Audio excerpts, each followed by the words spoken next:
Welcome to the Workers' Reading Room. Today I'll be reading American Trade Unionism by William Z. Foster. This is Chapter 30, The Trade Unions and the War. The workers constitute by far the biggest, most progressive, and most solidly anti-fascist section of our population. They are the vitalizing force that gives life to the national unity of workers, farmers, professionals, small businessmen, and capitalists, which stands behind the government for the winning of the war against Hitlerism. The workers furnish a huge portion of the armed forces, and they have the main task in carrying on production.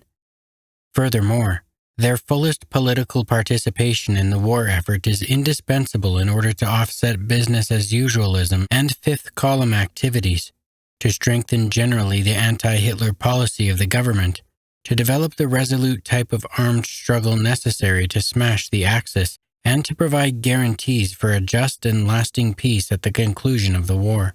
Within the framework of national unity, it is the duty of the workers, the class which has the most to lose by a Hitler victory and the most to gain by a Hitler defeat, to set a patriotic example for the rest of the population. The workers have to take the lead in accepting willingly every sacrifice necessary to prosecute the war. They must be tireless in carrying out the multitudinous tasks of the war. They must make the defense of the nation in this crisis their supreme lodestar in all their activities. At the same time, in building national unity and strengthening the war effort, the workers must protect their own living standards and safeguard their trade unions. Only healthy workers can give the best results, whether it be in industry or in the armed forces, and a strong and vigorous trade union movement is indispensable for the maintenance of American democracy and the successful prosecution of the war. It is the supreme task of the trade unions, with their 11 million members, to mobilize and lead the working class in performing its unflinching anti-Hitler role in the war. This task is doubly that of the trade unions because there is no broad farmer labor party in the United States able to command the allegiance of the great masses of the working class, nor is the Communist Party, despite its extensive influence, in a position of decisive political leadership. The masses of workers still look very much to the trade union leadership for political guidance. The responsibility for developing the maximum war activities of the working class is not one that the trade unions may assume or reject as they see fit. It is a categoric must placed upon them by history. The fulfillment of this big task is imperative, not only for the achievement of the greatest possible national war effort, but also for the health and progress of the trade unions themselves. In this crucial period, with the very life of our nation at stake, the trade union movement can be strong and grow vigorously only if its leadership is clearly conscious of the union's historic responsibility as the war organizers of the working class. The total mobilization of labor. Total war against Hitlerism requires that our people be organized and mobilized on a war basis more completely than ever before. To meet the present life and death national war crisis, the government, despite entrenched defeatist elements, is straining itself to develop the utmost war power of our people.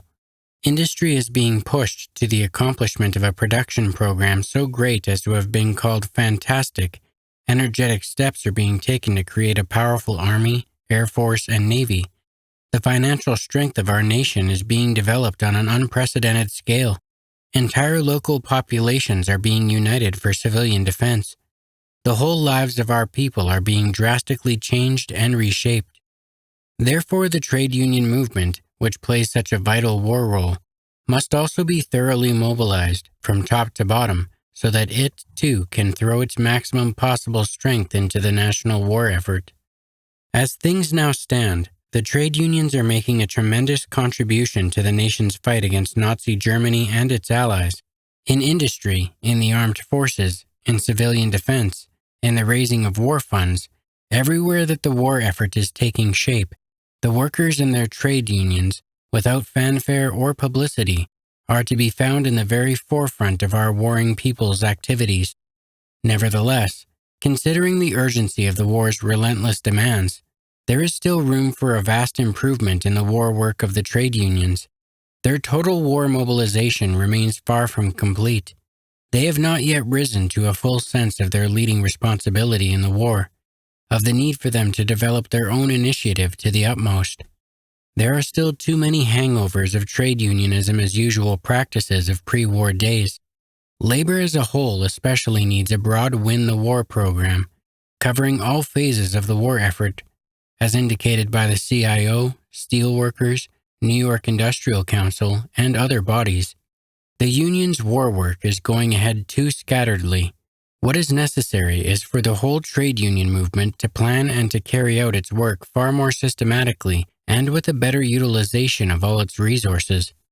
To this end, it would be a highly advisable step for the AFL, the CIO, and the Railroad Brotherhoods to call a broad national conference, as the CIO Executive Board has already suggested, and there to work out their national war program and plan of action.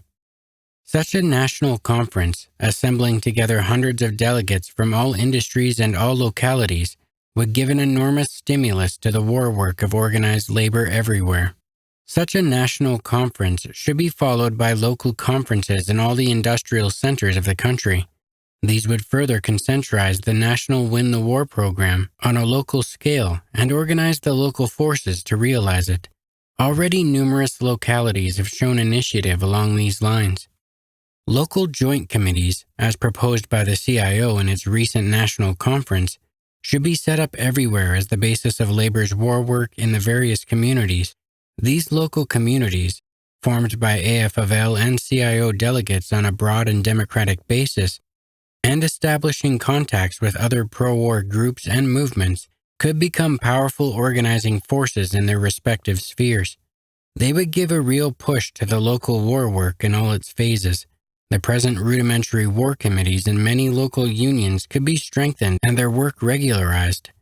Production could be stimulated, as could civilian defense, morale building, bond selling, war relief, etc. A better mobilization of labor's forces for war can and should be brought about. To give the main push for this is primarily the job of the national leadership, but the unions in the localities should also use their own initiative. Labor, by the total mobilization of its forces for the war, must set the pace for our whole people. In doing so, labor will greatly strengthen the national war effort and also improve its own position in the country. During the past few months, reactionaries of all stripes, business as usualists, open shoppers, fifth columnists, all taking advantage of the war situation and the fact that the trade unions have agreed not to strike during the war, have been delivering a ferocious offensive against the workers and their organizations. Proposals to wipe out the 40-hour week and eliminate overtime pay, to freeze wages, to outlaw the right to strike, to register the trade unions, to abolish the union shop, to do away with the right to organize, etc., have literally flooded Congress. The National Association of Manufacturers, the United States Chamber of Commerce, notorious anti-labor politicians such as Reynolds, Byrd, Hoffman, Hobbs, Smith, Benson, etc., together with reactionary newspaper columnists and radio commentators of the kidney of Pegler and Kaltenborn, have all joined in the anti-labor drive. If successful, this anti-labor drive would sharpen the class struggle, weaken national unity, and undermine the whole war effort. This is precisely what most of the professional open shoppers and defeatists have in mind. In fighting against this anti-labor drive, therefore, the unions are fighting for national unity and for the successful prosecution of the war. Labor's best protection against such reactionaries is to intensify greatly its war work on every front, to become an ever more dynamic force in our national unity. Labor, far more than at present, should stand out clearly to the nation as the great mass force working to win the war. Wherever war work is going on, there the trade unions should be found in the very forefront. Then the open shoppers and defeatists will find it virtually impossible to attack them successfully. The trade unions should get out of their present defensive position. Once organized labor gets its forces fully lined up in a maximum all-out drive in war work, then, instead of being the object of such dangerous attacks as at present, it will move into a period of growth and popular prestige such as it has never known before. The battle for production. In the production of the war materials, so vitally needed to smash Hitler and his Axis, organized labor, especially the CIO, is making a splendid showing. The whole trade union movement, to ensure continuous production, has laid aside the use of the strike for the duration of the war, and, in order to increase production to the maximum, the unions are working in close collaboration with the government and the employers. If Donald Nelson, chief of the War Production Board, was able to say that the president's gigantic victory production program would be achieved, or even surpassed, the American people have the loyal work of the trade unions largely to thank for it. In the great battle for production, the CIO, displaying outstanding leadership, has stood far in the forefront of the whole labor movement. With its Murray Industrial Council plans and its specific production plans for the auto, steel, electrical, metal mining, maritime, farm equipment, communications, and various other industries, it has blazed the trail for both the government and the employers. Mr. Nelson's labor management committees, which are securing fine results by increasing production in some 700 key war plants, are obviously suggested by the much more elaborate Murray Industrial Councils.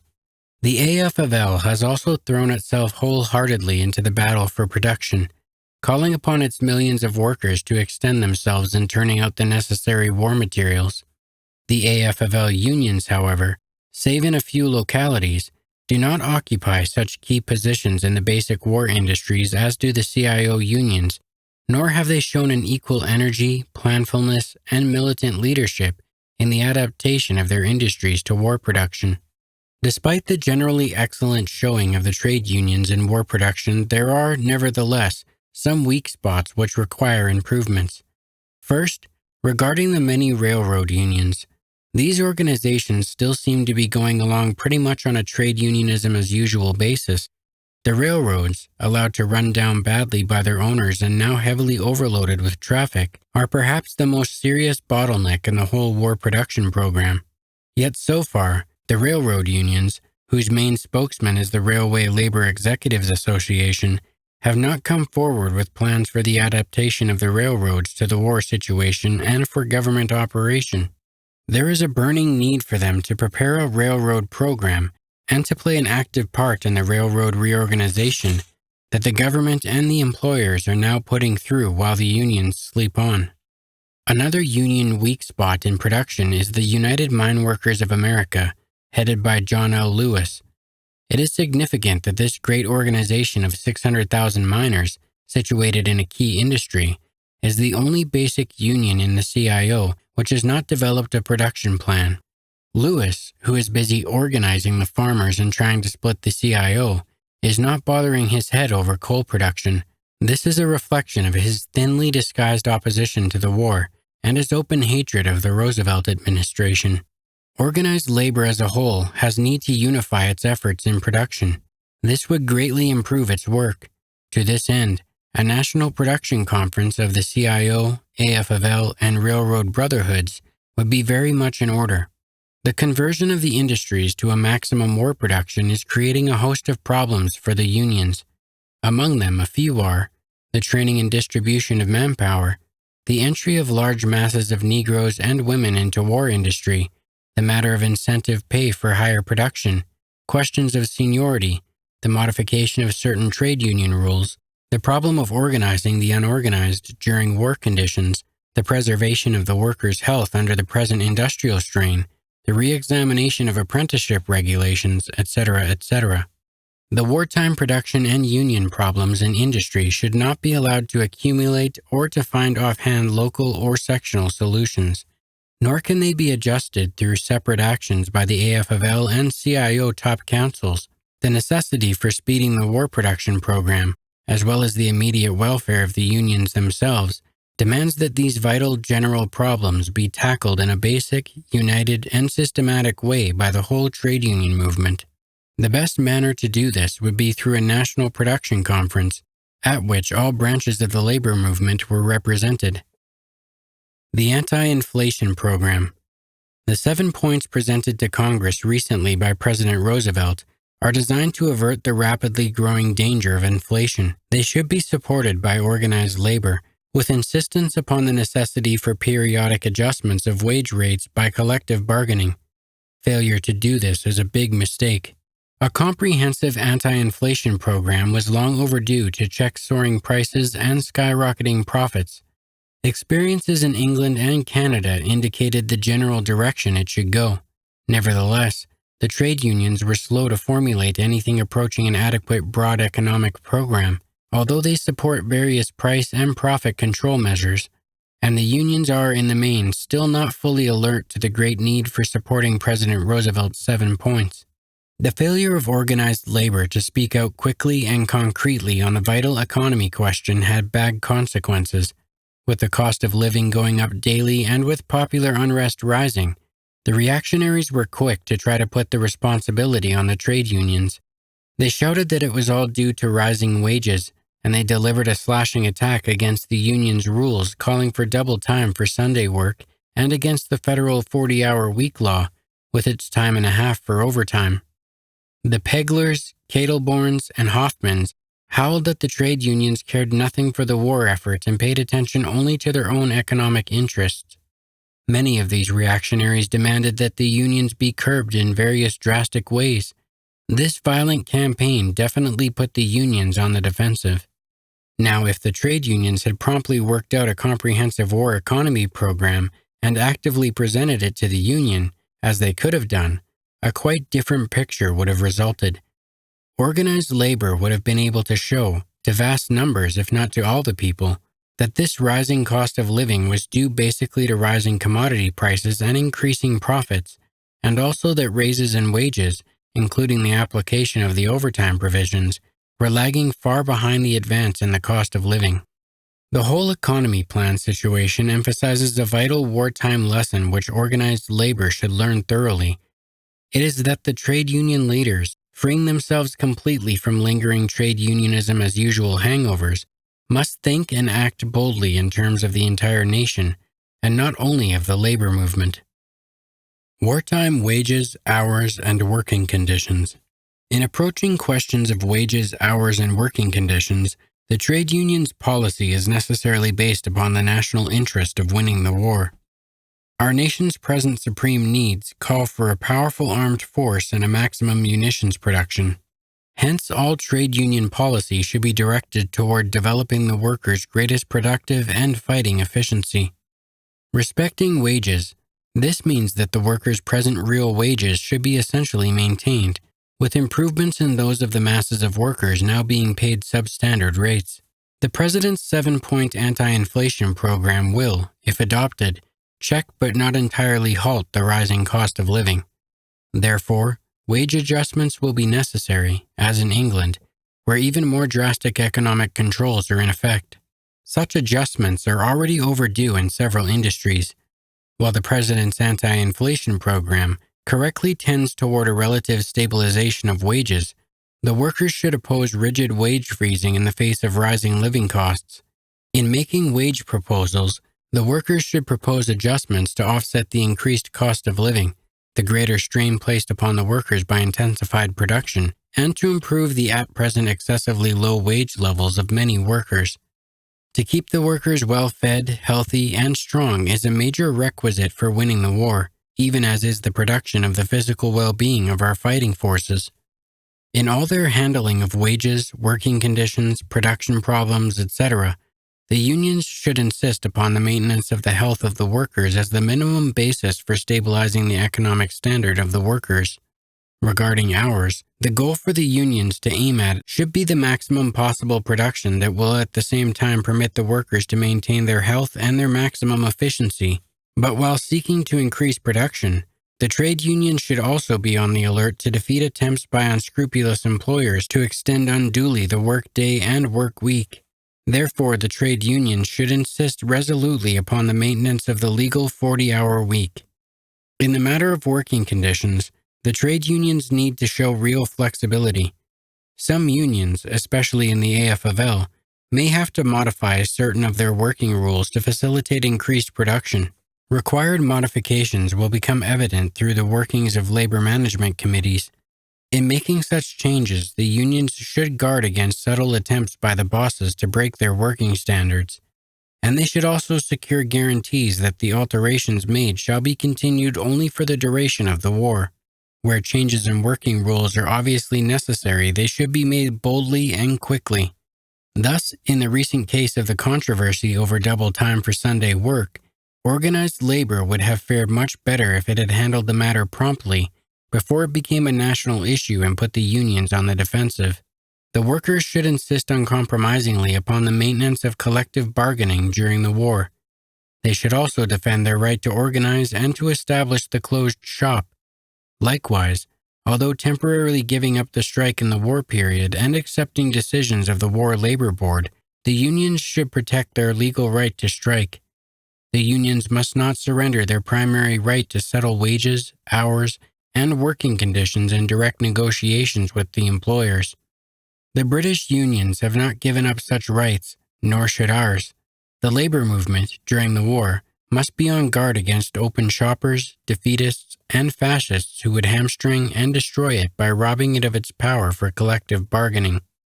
In defending the economic standards of the workers during the war, the trade unions should be especially keen to checkmate those elements, such as Lewisites, Trotskyites, Coughlinites, Thomasites, etc., who are urging the workers to grab what they can in the matter of wages.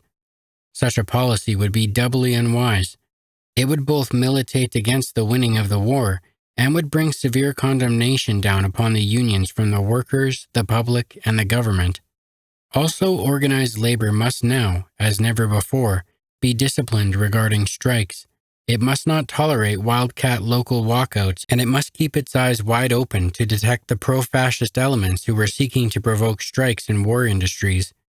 To sum up, in matters of wages, hours, and working conditions, the trade unions should set a national example of patriotism, being guided consistently in their policy by a determination to win the war.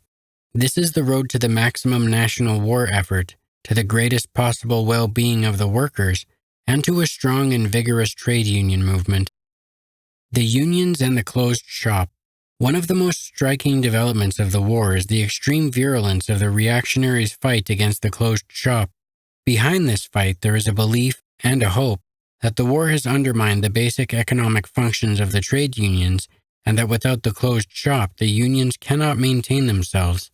With the agreement by the workers that sacrifices must be made to win the war, with their acceptance of wage stabilization, lengthening of the work week, and slackening of trade union shop conditions, and with their laying aside of the strike weapon for the duration, all these things made trade unions unnecessary, say these people, and the workers will, therefore, not continue to pay union dues without some form of compulsion. One hears this argument echoed in the press and on the radio, and even in some labor official circles.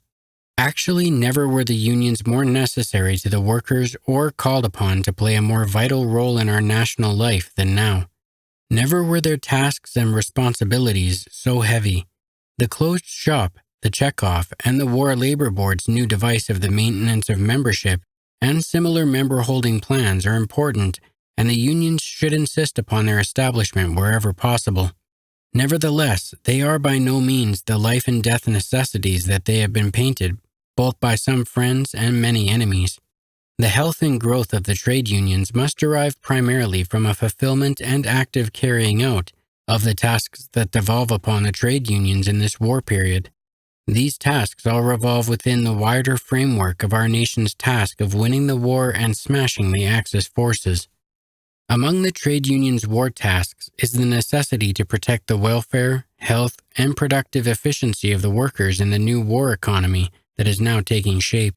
This involves keeping wages up to satisfactory levels, preventing undue extension of the work week, insisting upon the maintenance of sound safety and housing conditions, working for the establishment of a just and effective system of rationing, price control, taxes, bond buying, and other economic factors affecting the workers' living and working standards.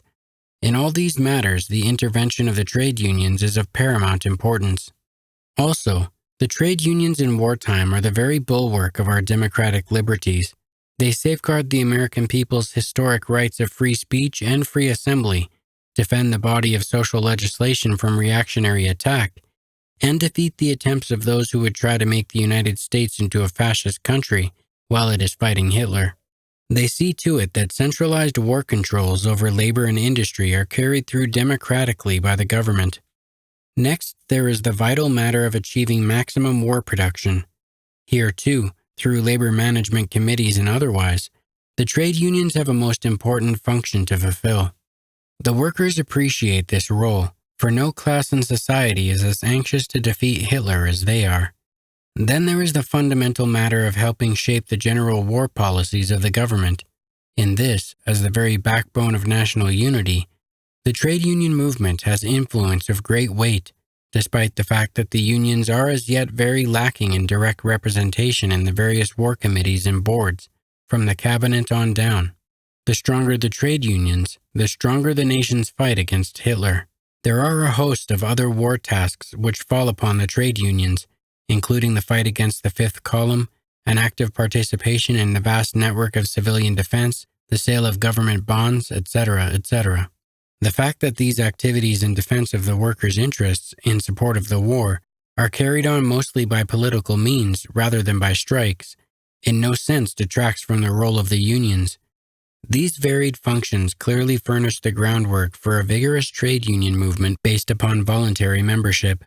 There is no basic reason, therefore, why both the CIO and AFL trade unions should not continue to make real growth during the war period. According to the latest figures of Labour, February 1942, official organ of the British Trade Union Congress, the British trade unions increased in membership from 6,230,000 at the end of 1939 to 6,542,000 at the close of 1940. American trade unions can very easily do much better in strengthening themselves numerically. To maintain and extend the trade union membership, it would be folly simply to rely upon such measures as the closed shop, check-off, maintenance of membership clauses, etc., necessary though these may be. Three further major considerations are more important. The first of these is for the unions to prosecute vigorously their new wartime tasks. The second is for them to carry on wide educational work among the toiling masses to explain the role of the unions. The third is for them to unfold vigorous campaigns of membership recruitment. If these things are done systematically, the American trade union movement will grow swiftly in numbers and influence during the war. If the trade unions are to be able to mobilize their large membership and vast body of sympathizers for the fullest possible support of the war, they need to be thoroughly represented in the government and in all its war committees, nationally and locally. Labor in the government. As things stand, organized labor is very poorly represented in the various stages of the government, from the top down. It has no members in the cabinet. It is not heading a single one of the various new national war agencies, such as the War Production Board, the Office of Price Administration, the Selective Service Administration, the Office of Civilian Defense, the Office of Defense Transportation, nor is it to be counted among various industrial bars. Only in the National War Labor Board is labor well represented. Only here and there does a trade union official hold a secondary or third-line post in the war setup.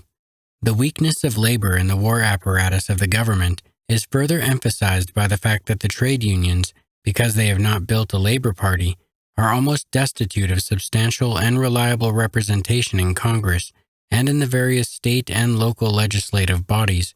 The Roosevelt administration generally follows a liberal attitude toward the trade union movement, but not in the respect of entrusting it with decisive executive positions. Why should not organized labor in this country, with its 11 million members, who with their families constitute about one-third of the nation, have several posts in the President's War Cabinet, as is the case in Churchill's cabinet in Great Britain? Who will assert that skilled trade union executives are not as competent for cabinet war posts, for example, as the lawyers and businessmen who now fill them? Or that a labor man would not do a good job as head of some of the new national boards, say the Manpower Commission? Organized labor could furnish representatives who would do as well as, or better than, the present members. But conservative capitalist forces in the United States have not yet got around to the point where they are willing to make such concessions to the trade unions, and their holdback influence is still decisive with the administration in the matter. Organized labor itself is also partly to blame. It is altogether too modest in demanding government representation and responsible executive posts in the war administration. It is amazing how weak is the trade union demand for posts in Roosevelt's cabinet, and also how calmly labor accepts third or fourth line war positions, while the decisive offices are handed to lawyers and businessmen, who are often quite without experience for their vital war functions. This all goes to show that the trade union movement, despite its great numerical strength, is not yet mature politically, nor is its top leadership fully conscious of the fundamental role that must be played by the working class and its main mass organizations, the trade unions, in this decisive moment of history. Not long ago, President Roosevelt organized the Victory Labor Board, sometimes called his War Labor Cabinet, composed of 3 representatives each from the AFL and the CIO, with himself as chairman. This represented an advance in the government's recognition of organized labor, as it enabled the trade union leadership to reach the president quickly and often with their proposals. But this board has neither legislative nor executive power. It is only advisory in character. This board should not be considered by organized labor as a substitute for posts in the president's cabinet, nor for decisive executive leadership in the various war boards. In pre-war days, it would have been correct for organized labor not to accept appointive cabinet positions in the capitalist government, as this would have circumscribed its independence and hindered its defense of the workers' interests. But today, organized labor is supporting the war against Hitlerism, and it must be allowed its full weight in the government's organization of the national war effort. In insisting upon the fullest representation of the president's cabinet and in the various war boards, organized labor is not merely asserting its right of democratic representation, it is especially advocating a fundamental measure vitally needed to strengthen national unity and to win the war. The workers and foreign policy. One of the major responsibilities thrust upon organized labor by the war is to use its great influence in shaping every phase of the government's foreign policy. Yet, of all the widespread war work of the trade unions, this is perhaps the weakest. The trade unions have endorsed the war against the Axis and are giving the government their hearty support. But that is about as far as they go in the matter of foreign policy. Seldom do top trade union leaders, especially those of the AFL, speak out definitely on important international questions of policy, such as, for example, relations among the powers constituting the United Nations, the status of India and China, the government's attitude toward Vichy France, Finland, and Spain, the question of establishing a Western Front in Europe, the statement of our war aims, etc. Exceptions to this general rule were the recent splendid meetings of the United Steelworkers of America and the CIO Executive Board. This failure of the trade unions to interest themselves more positively in the shaping of American foreign policy is a great weakness, and at the same time, it is an expression of their lack of an alert spirit of internationalism. This is a people's war, and such basic people's organizations as the trade unions must play the utmost possible active role in formulating international policies. The recent splendid convention of the CIO Steelworkers showed a great advance in this respect. Moreover, not only exercise vigorously their democratic strength in helping shape the policies of their own governments, but that they also cooperate actively with the other big democratic forces of the world, including the colonial and semi-colonial countries, India, China, Latin America, etc., the peoples of Nazi-occupied Europe, and the Soviet Union. That is, in every way to influence democratically the international policies of the United Nations. The democratic forces of the world must help shape the course of the war if the war is truly to accomplish its anti-fascist purposes. In all the capitalist countries of the United Nations, there are powerful reactionary forces, saturated with fascist tendencies, who are ceaselessly trying to twist the war to serve their predatory interests. In the United States, we have plenty of these fifth column and near fifth column elements. In the Hoovers, Lindberghs, Hearsts, Byrds, Reynoldses, Deases, Pattersons, Hoffmans, Howards, Kaltenborns, Peglers, Coughlins, Smiths, Norman Thomases, and John L. Lewises, etc. Such people have a background of Municism and appeasement of Hitler. They try to force upon their governments the defense strategy which led from one defeat to another. They would gladly support a negotiated peace with Hitler, which would give him victory, and they can be counted upon to do everything possible to reconstruct the post-war world on a fascist model.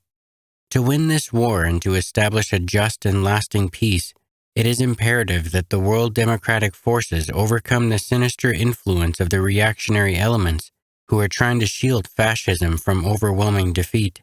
The trade union movement of the United States and the British Empire must become decisive forces in outlining the foreign policies of their governments. The representatives of the people of the occupied and colonial countries should come forward militantly in the making of world policy. The United Nations must grow from its present status of a narrow United States British-controlled body into a full-fledged military alliance between the United States, Great Britain, the USSR, China, India, and the rest of the cooperating nations. The meaning of all this for the American trade union movement is that it must interest itself far more than at present in questions of foreign policy. A general endorsement and support of the war are not enough. The trade union movement, top and bottom, should speak out quickly and act vigorously regarding every aspect of the rapidly changing world situation. Organized labor needs to liquidate the last remnants of isolationism and become truly international in its outlook and activities. The most vital single question now before the American and British peoples is that of establishing a Western front this spring in Europe to catch Hitler in the trap of a two-front war. Organized labor should join its strength with those broad popular forces who are demanding this new front against Nazi Germany. Unfortunately, however, seldom do we hear the voice of a top labor official or of a strong union in the widespread debate that is now taking place in the press, on the radio, and in the legislative halls upon this most important issue. The action of the Steelworkers Convention in endorsing a second front showed the growing union sentiment on this question. Labor and the USSR. One of the most basic tasks put upon the shoulders of the American trade union movement by the war is to cultivate the closest possible fighting relations between the United States and the Soviet Union. To win the war, these two great countries must become allies, friendly and cooperative in the fullest sense of the word. They should be equal partners in a powerful United Nations military alliance. To accomplish this, the great trade union movement in this country can contribute greatly. Today, the USSR is carrying the main burden of the struggle against the chief foe, Hitler. The fate of world humanity, including our own national independence and freedom, rests upon the Soviets' ability to hold off Hitler's armies. The Red Army is magnificently fulfilling the great historic tasks that has fallen upon it, of defending world democracy from the fascist barbarians. President Roosevelt recently said, "On the European front, the most important development of the past year has been the crushing offensive on the part of the great armies of Russia against the powerful German army." In the same vein, Lord Beaverbrook stated, "The Russians kill more Germans every day than all the Allies put together." And General MacArthur put it correctly when he declared, "The hopes of civilization rest on the worthy banners of the courageous Russian army." Former ambassador to the USSR, Joseph E. Davies, hit the nail of American public opinion squarely on the head when he declared recently, "We say to the government, Red Army, and Soviet people, hold the fort, for we are coming." The need for close understanding and working relations between the USA and the USSR is now particularly urgent. Hitler and his friends and dupes in this country, using the divide and conquer strategy, are trying to drive a wedge between this country and the Soviet Union, on the lying basis that the Soviet government intends to make a separate peace, that Japan, not Nazi Germany, is our main enemy, that cooperation with the USSR means a tacit acceptance of communism, that the Russians do not need our help, and many similar representations. Especially are the fifth column elements trying to prevent the United States and Great Britain from establishing a great Western front in Europe which could, in collaboration with the Red Army, smash Hitler this year. Both the CIO and the AFL have endorsed our government's policy of extending munitions aid to the USSR, and recent news dispatches inform us that Presidents Green and Murray of the AFL and CIO and President Whitney of the Railroad Trainmen have become members of the Board of Directors of Russian War Relief, Incorporated. Nevertheless, the top leadership of our labor movement has been slow in this whole question. There is need for strengthening trade union official policy in respect to solidifying the bonds between the USA and the USSR. Especially is it necessary for the AFL, CIO, and Railroad Brotherhoods to link themselves with the Anglo-Soviet Trade Union Committee, as the recent Steelworkers Convention proposed. Our trade union leaders should feel honored to clasp hands in international solidarity with the representatives of the heroic Soviet working class, and the membership of their unions would applaud them for doing so. The Anglo-Soviet Trade Union Committee has great potentialities to tighten the relations between the three respective governments, to increase war material production in the respective countries, to help keep the war on a truly anti-Hitler basis, to help provide guarantees that the eventual peace will be a just and lasting one. American organized labor is becoming increasingly conscious of its responsibility to help bring about a betterment of relations with our great Soviet neighbor. This is shown by the growing number of CIO and AFL unions that are speaking out upon the matter. Our trade union movement, casting off its swaddling clothes of isolationism like the rest of our people, is moving toward playing its proper international role. This can be done adequately only in fraternal affiliation with the British and Russian unions in the Anglo-Soviet Trade Union Committee. Wartime democracy. To conduct total war effectively against Hitlerism, it is imperative that the government set up, as it is doing, a whole series of strongly centralized wartime controls. Among these are conscription for the armed forces, general registration of manpower, rationing of everyday necessities, priorities in industry, the compulsory conversion of plants to war purposes, the seizure of incompetently operated plants, the establishment of industrial czars, price control, restrictions upon the press to guard military secrets, the imposition of vast financial burdens, etc., etc. Such necessity-centralizing measures need not, however, be anti-democratic in their efforts. Powerful reactionary forces, in government, in industry, in public life generally, are seeking to take advantage of the war situation by attacking American democracy fundamentally. Their spokesman argued before the war that if we fought Hitler, we must become a fascist country ourselves, and they are trying to make this lying statement come true. They are especially attacking the trade unions, trying to abolish their right to strike, to organize and to function in behalf of the workers. They are assailing such vital social legislation as the Wagner Act and the Wages and Hours Act. They are vilifying and persecuting the Negroes and the foreign-born. They hope, by thus undermining democracy, to sabotage the war. This makes it necessary for organized labor, in conjunction with other popular forces, to use actively its vast influence for the preservation and strengthening of American democracy in these crucial war times. First, there is the whole group of tasks connected with making the new wartime government controls work democratically. The unions must help see to it that press restrictions are directed only against defeatists and betrayers of military secrets, and that the right of constructive criticism is maintained, that the price control regulations are carried out vigorously and without fear or favor, that labor's right of collective bargaining is carefully guarded, that the rationing of necessities is fairly administered, that the distribution of manpower within the industries is democratically regulated, that the tax burdens and the sale of war bonds are justly distributed, that no social legislation is sacrificed to the defeatists, that the economic standards of the workers are protected so as to ensure our nation's health and war efficiency.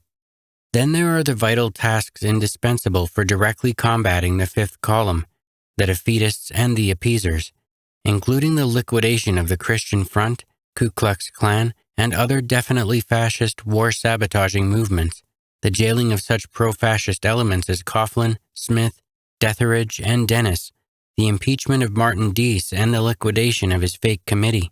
The political defeat of such reactionary figures as Reynolds, Nye, Byrd, Wheeler, Hoffman, Vincing, Cox, etc. A careful and thoroughgoing checkup of saboteurs in industry, the cleansing from the radio of such defeatist types as Kaltenborn, Boak Carter, and Norman Thomas, the complete suppression of the fascist press and the public condemnation of the defeatist Hearst, Patterson, McCormick, and Scripps Howard's newspapers, the breaking of the influence of John L. Lewis, W. L. Hutchinson, and others of their like in the labor movement, the refusal of responsible war posts to the Lindberghs, Kennedys, Bullets, and others of their stripe. The spokesmen of labor, in the press, over the radio, on the public platform, should be the leaders, which they are not yet, save in a few instances, in the struggle against every move, ideological or otherwise, made by the fifth column. The fight against the appeasers and defeatists is not simply the affair of the federal government. It is most of all the task of the masses of the people themselves, which means, in first line, of the trade union movement.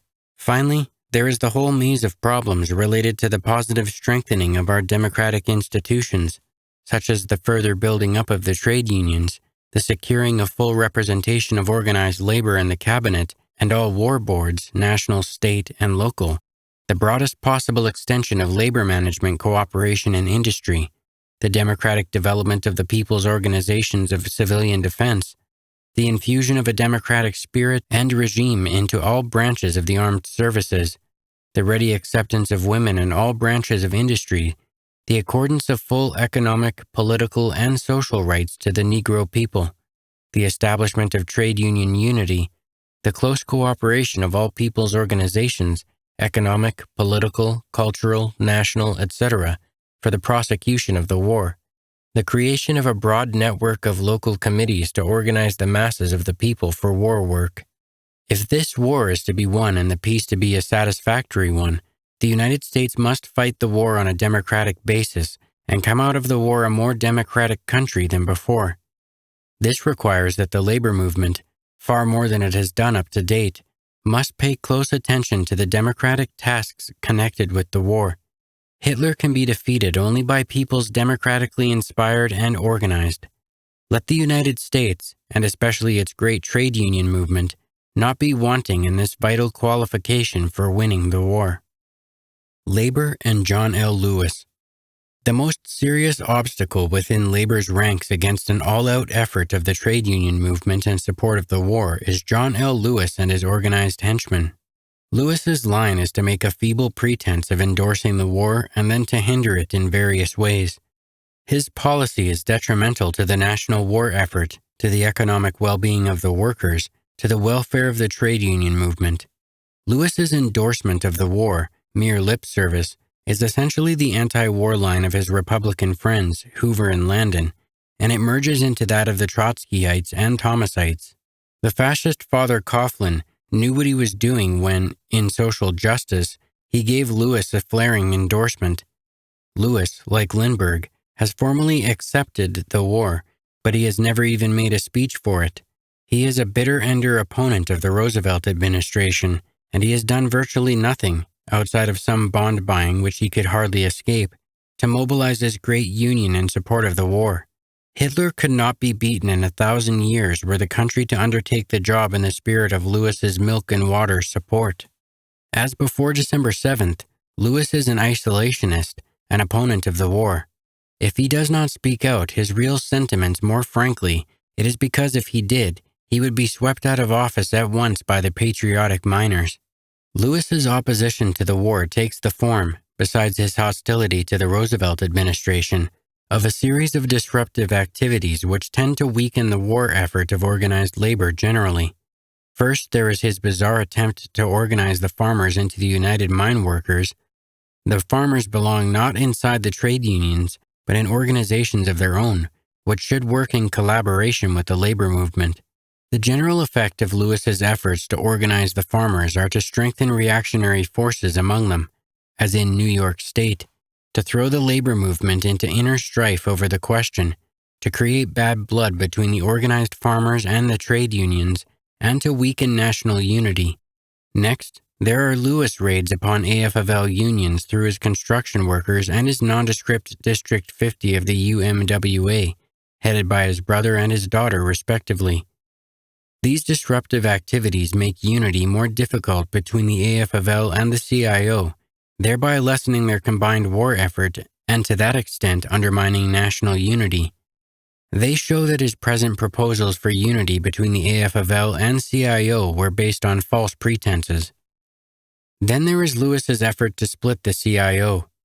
Here we have the spectacle of a labor autocrat who has suppressed democracy in his great union and has the bulk of the membership living under provisional government arbitrarily appointed by himself, deliberately trying to pull the miners' union out of the CIO, contrary to the will of the working miners.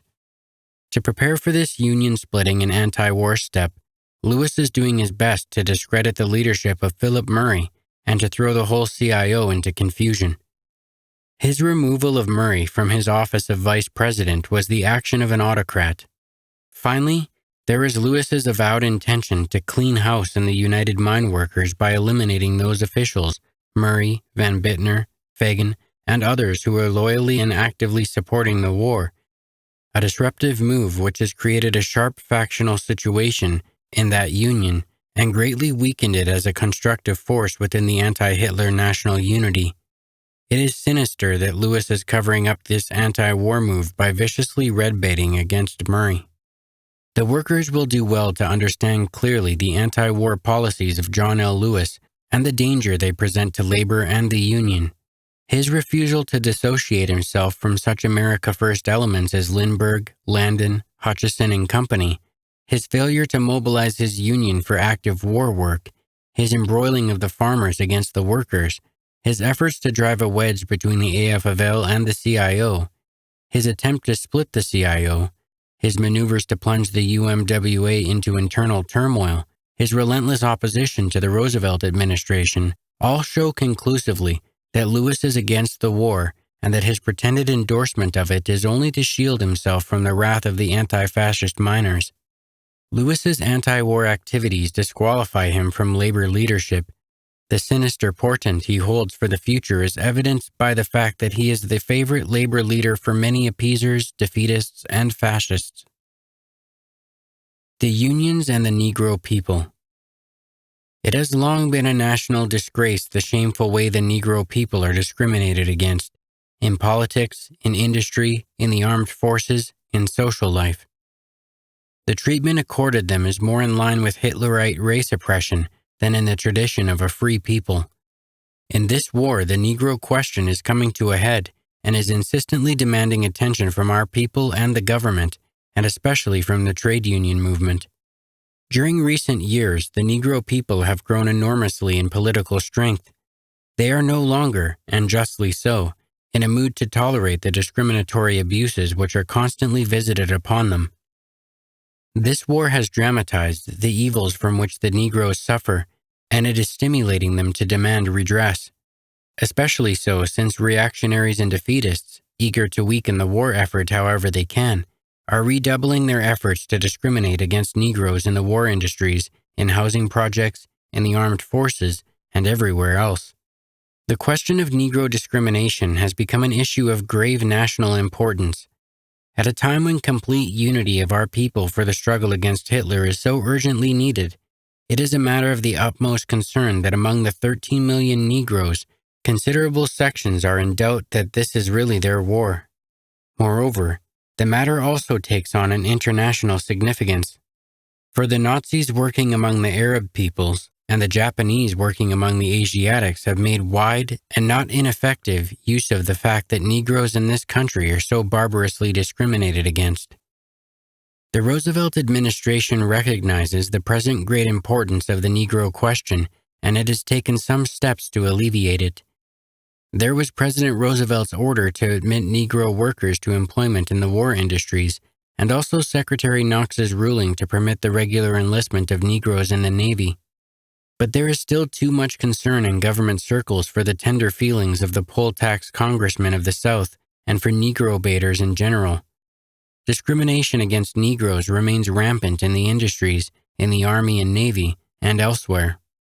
For this situation, which is a disgrace to American democracy, the trade union movement bears a heavy share of responsibility, both by sins of commission and omission. Many craft unions have long barred Negroes from membership and have also objected to their employment in industry. Particularly are the railroad unions guilty of such reactionary Jim Crow practices. The AFL, while adopting liberal resolutions regarding Negro discrimination, has dodged about and never taken real action to scourge the cancer of Jim Crowism from its affiliated organizations. It is only since the rise of the CIO unions that the Negroes have been able to get real consideration in broad sections of organized labor. The need for national unity demands that discrimination against the Negro people be discontinued. The Negroes must be granted full citizenship in every sense of the word, and above all, the trade union movement should free itself quickly and completely from all traces of Jim Crowism in its ranks and use actively its great political and economic influence on behalf of Negro rights. The fight for democratic justice to the Negro people is one of the major tasks of the trade unions in the People's War. Women war workers. In great and rapidly increasing numbers, women are engaging in industry, in war relief work, in civilian defense, and now they are even being inducted into the armed forces. In the United States, women are beginning to perform the vital war role that they have long since been doing in England and, above all, in the USSR. Especially important is the entry of women in large numbers into the war industries. Already many thousands are employed in the aircraft and other war plants. The American Federationist for March estimates that several million women will be brought into war production. Also, the government is contemplating registering all women up to 65 for war services. Women in war industries are doing many kinds of work which were hitherto considered to be impossible for them. Their industrial capacities are coming as a big surprise to conservative labor leaders and industrial managers alike. But really, to see what women are capable of industrially, one has to look to the USSR, where, it has been recently reported in press dispatches, the majority of workers now in industrial production are women, and that agriculture is being carried on overwhelmingly by them. The big influx of women workers into American industry presents many important problems to the trade union movement. They must be trained for their jobs, they must be unionized, educated for union leadership, be given the fullest union protection regarding equality of pay, etc. As yet, however, the trade unions seem only vaguely aware of the new problems. So far, neither the CIO nor the AFL has developed any program. Traditionally, the trade unions in this country have held very conservative positions regarding women workers generally. The textile industry and a few other occupations, there has been a widespread tendency to look upon women workers as rivals for the all too few jobs instead of as fellow workers. In many instances, unions have vigorously objected to women entering their trades. A striking manifestation of the traditional trade union neglect and underestimation of women workers is the almost complete absence of women in top trade union leadership. Neither the AFL nor the CIO has found it necessary to include even one woman representative in its executive council. And women are as rare as white blackbirds in the decisive committees of all but a few of the national unions in both federations of labor. The CIO, true to its generally more progressive trend, has shown increasing concern about women workers, but even here there is a great lack. Organized labor should take up promptly and energetically the burning problem of women in war industry. This is ought to do not only to strengthen the national war effort, but also from the standpoint of trade union organization and practice. After this war, women are going to be a far greater factor in industry than ever before. Large numbers of those now working in plants will remain there after the war, which will be one of the democratic achievements of the war. The trade unions must incorporate these women workers within their ranks. Under no circumstances, therefore, can the question of the woman worker in war industry be slurred over or neglected on the grounds that it is only a temporary wartime problem. What is necessary is a national trade union conference on the question of women workers in industry and agriculture. Such a conference, made up of delegates from both the CIO and AFL, could work out a comprehensive program to meet the situation. The gathering, representing all localities and industries, could take up every angle of the problems of the new women war workers and give organized labor a clear lead on them. The woman worker is now here in vastly larger numbers than ever before, and she is going to stay. Hence her problems must be attended to, and her voice heard in the highest councils of the trade union movement and the government. The war and the youth.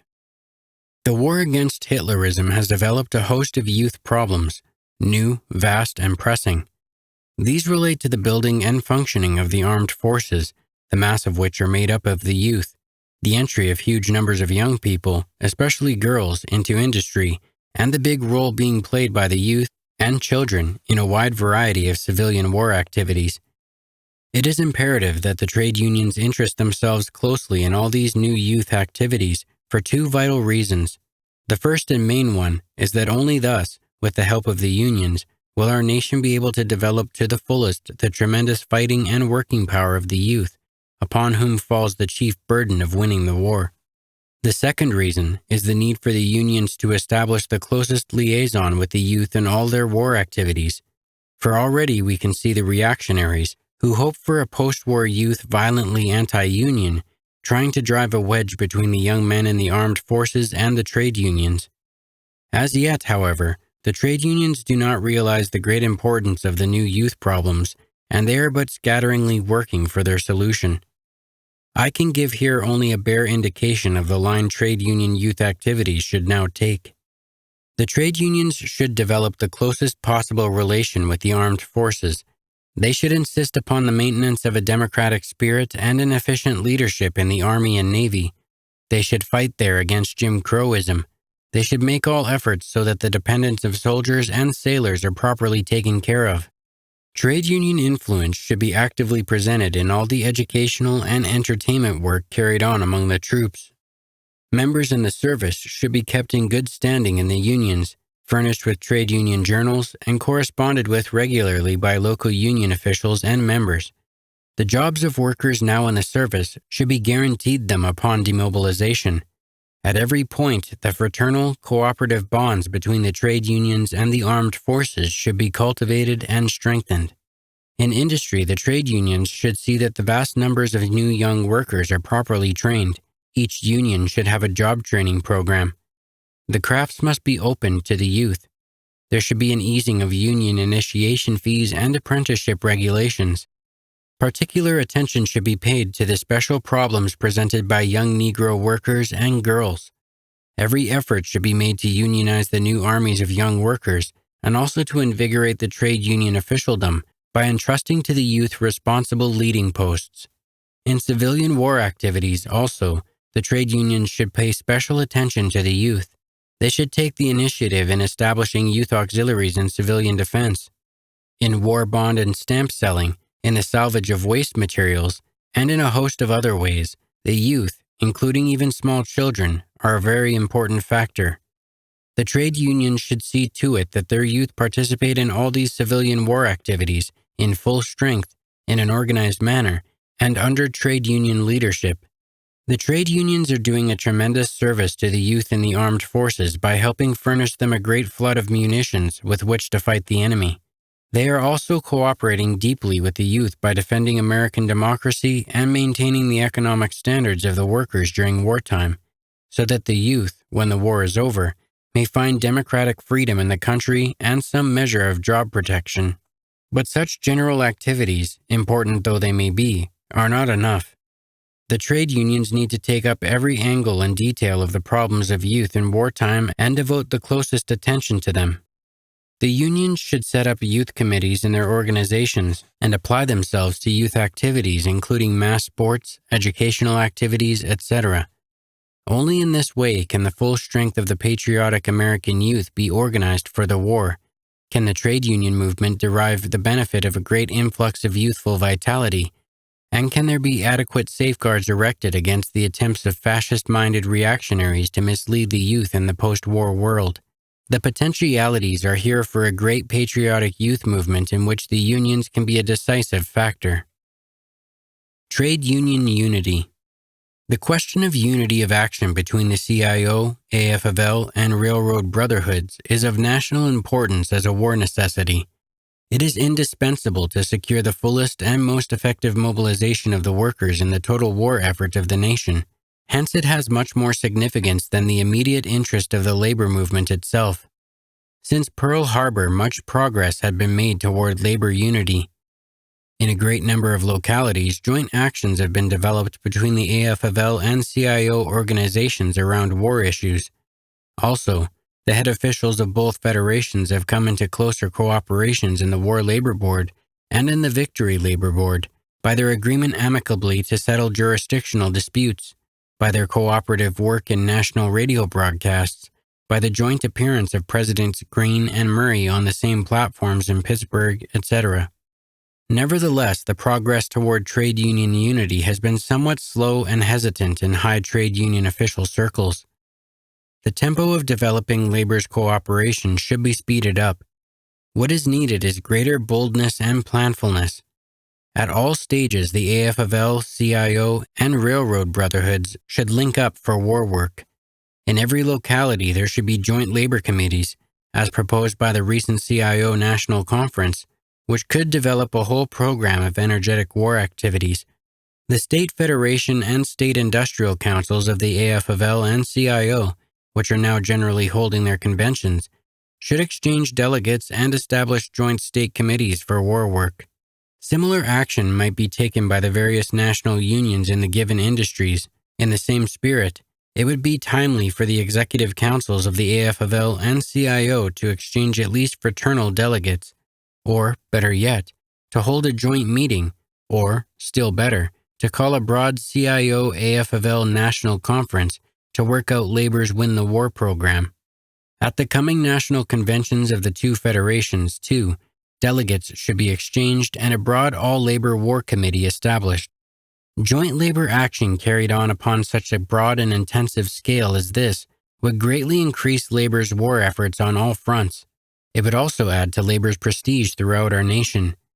The first and hardest steps toward labor unity have already been taken.